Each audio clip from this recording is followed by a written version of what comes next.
C'est vendredi, c'est les avis d'Alexis, bienvenue dans ce nouvel épisode. Je suis à la bourre depuis à peu près 6 à 8 mois, mais j'avais une excuse, le produit était en rupture demi-deck. Ce qui est marrant, c'est que sur le nouveau packaging, ils ne mettent pas le nom de Angelo Carbone, étonnant.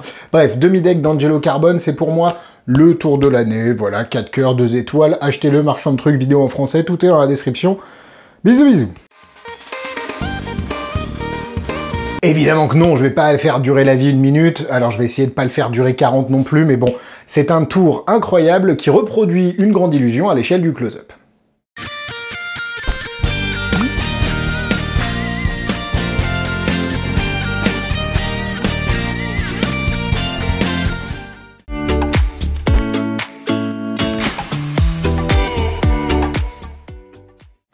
Le demi-deck, comme je l'ai dit, c'est une grande illusion. La femme coupée en deux, classique parmi les classiques, sûrement la seule grande illusion que les gens connaissent.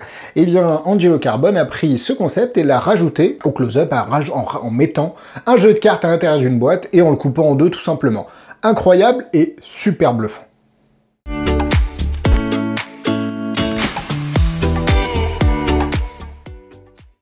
Demi-deck est vendu au prix de 75 €. Le lien est dans la description. 3 raisons. La première, si vous achetez chez Marchand de Trucs, vous avez la possibilité de soutenir les avis, ça fait super plaisir. N'hésitez pas à mettre des petits messages, d'ailleurs, quand vous passez commande à Ludo et Lily, ils me les transfèrent et du coup, ça fait toujours plaisir. La deuxième, c'est que vous avez la vidéo explicative en français qui est sur votre espace client dès l'achat. Et la troisième, c'est que si vous avez la carte fidélité de Marchand de Trucs, de mémoire, elle a une vingtaine d'euros par mois, vous avez déjà 7,50 € de remise dessus. Bref, c'est tout bénef.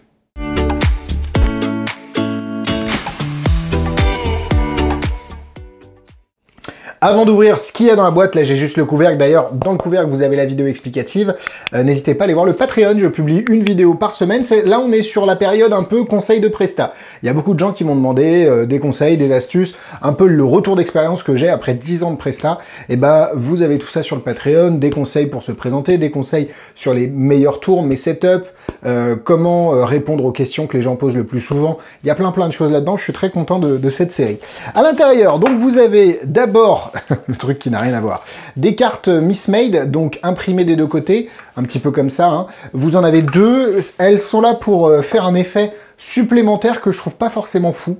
Je trouve que déjà l'effet de base fonctionne, mais bon, après, comme vous voulez, c'est vous qui voyez. Elles sont fournies en tout cas, donc vous pouvez les utiliser. Vous avez ici la petite lame qui va bien, qui est en... Alors je pense que c'est du plastique par-dessus, qui est assez solide, mais attention quand même, parce qu'ils disent que ça peut se détacher. J'ai pour l'instant pas eu de problème. Le jeu n'est pas fourni, mais vous utilisez vraiment n'importe quel jeu, sauf si vous voulez faire le côté double carte, vous savez pas, enfin coupé qui sont fournis, où là, il faudra utiliser soit un Maiden rouge, soit un Bicycle Rider back rouge. Et vous avez le gimmick qui est juste là, donc qui est fabriqué en cuir, qui est magnifique. Ici, vous avez une petite languette pour fermer avec un aimant qui est du plus beau acabit. Et je peux pas tellement vous montrer les autres features, ou en tout cas caractéristiques de cet étui, parce que il faut que ce soit mis en place et utilisé. On reviendra évidemment sur les points négatifs, notamment les angles qu'il va falloir gérer, mais rien d'insurmontable et vous pouvez globalement couvrir beaucoup d'angles dans beaucoup de situations. Vous avez un handling pour les réseaux sociaux, vous avez un handling pour la vraie vie sur la vidéo explicative. Honnêtement, c'est très quali, c'est vraiment... c'est pas du cuir, hein, ça doit être du faux cuir, du plastique, du vinyle, tout ce que vous voulez. Les charnières sont bien faites. Je ne sais pas s'il y a une évolution entre cette version-là et la version qui était vendue au départ avec un autre packaging d'ailleurs. Bref, c'est vraiment quali, c'est un peu cher, mais vous recevez quelque chose qui fonctionne et qui est quali.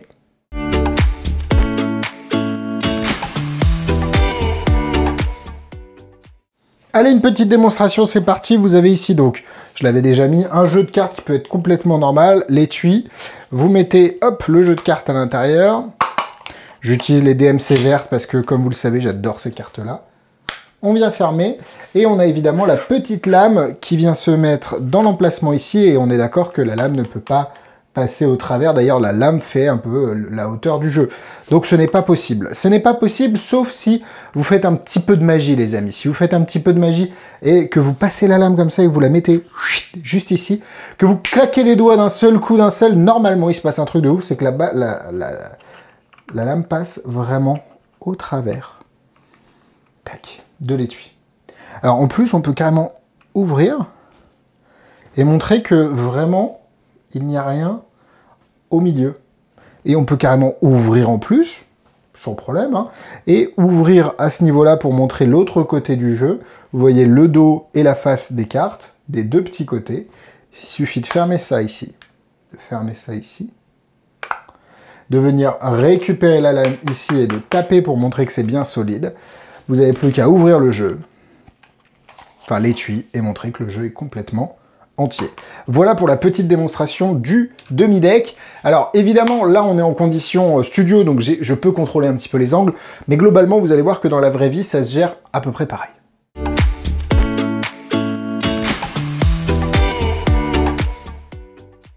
Allez, on passe sur les points négatifs. Comme je vous l'ai dit, attention aux... comme je vous l'ai dit, c'est un tic de langage. Hein. Je ne sais pas si vous avez regardé les autres avis, mais ça revient souvent. Les angles sont importants pour le demi-deck parce que vous ne pouvez pas forcément le faire avec des enfants qui seront en dessous. Comme toute illusion où on coupe quelque chose, il va y avoir une histoire de... Alors, je vais dire des choses, mais double fond, black carte, plein de trucs comme ça. Peut-être qu'il n'y a pas ici, mais... pour vous donner un petit peu de billes pour réfléchir.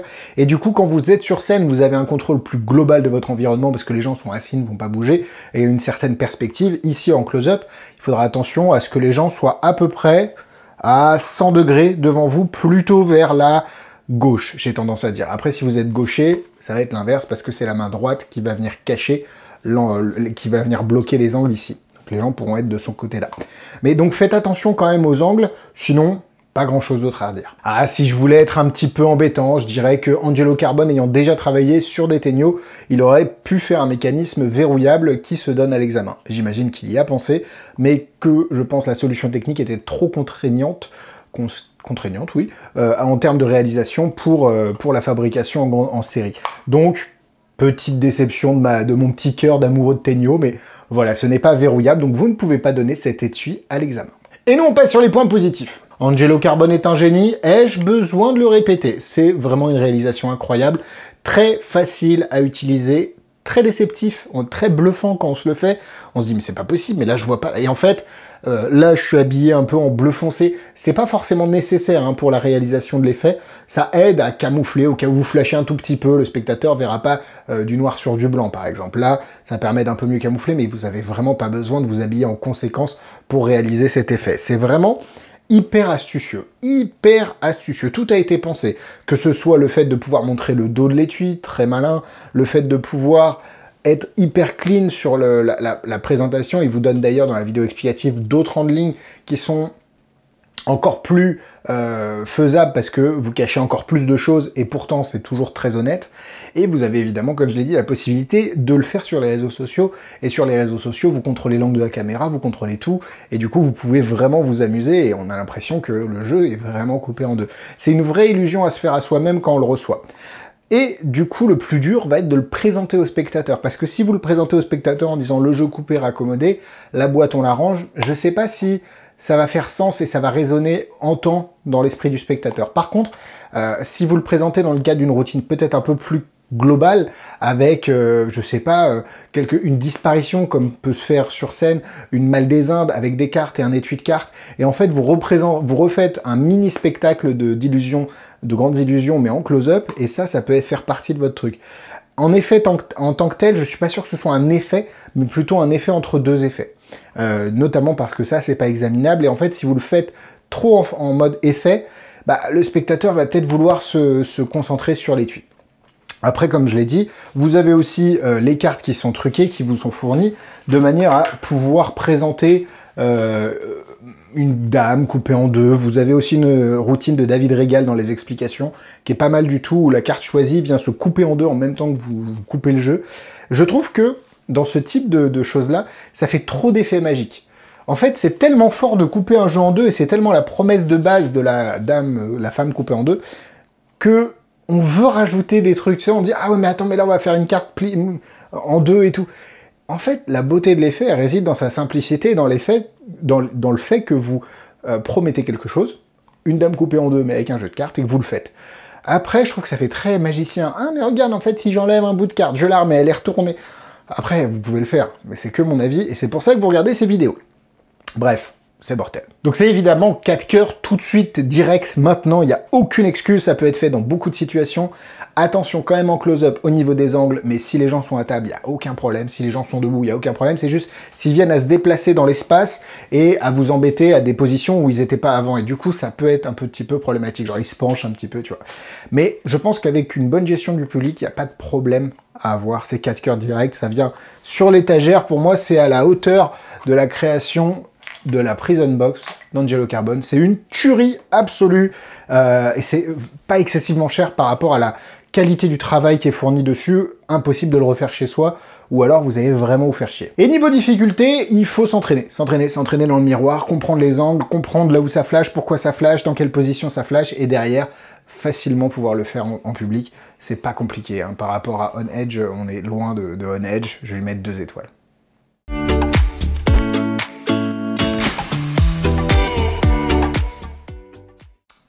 En produit similaire, vous avez des effets où vous prenez un jeu, vous le mettez dans vous savez, il y a un truc à 3 compartiments et vous tirez le compartiment du milieu. Il y a aussi cette illusion avec une carte, une seule carte qui était vendue comme tour de magie pour débutants à l'époque. Je crois que c'est Difata qui vendait ça.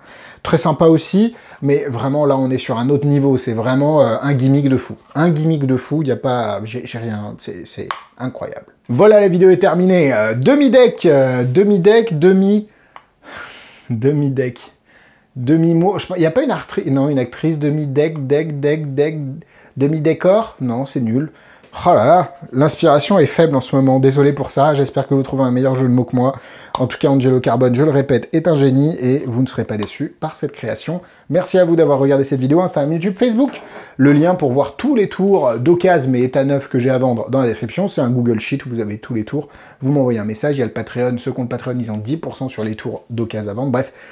Une tuerie le Patreon aussi, hein, pas à la hauteur du... Oh, presque à la hauteur du demi-deck. Voilà, j'espère que vous avez passé un bon moment. N'hésitez pas à mettre en commentaire vos questions et les tours que vous aimeriez voir dans les avis prochainement. Et nous on se donne rendez-vous la semaine prochaine, mardi sur le Patreon, vendredi sur YouTube.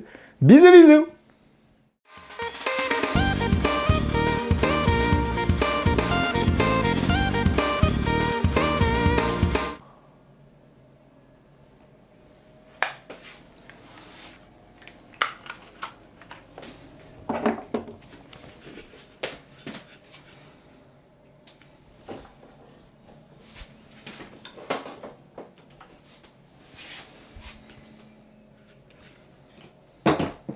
Un de test.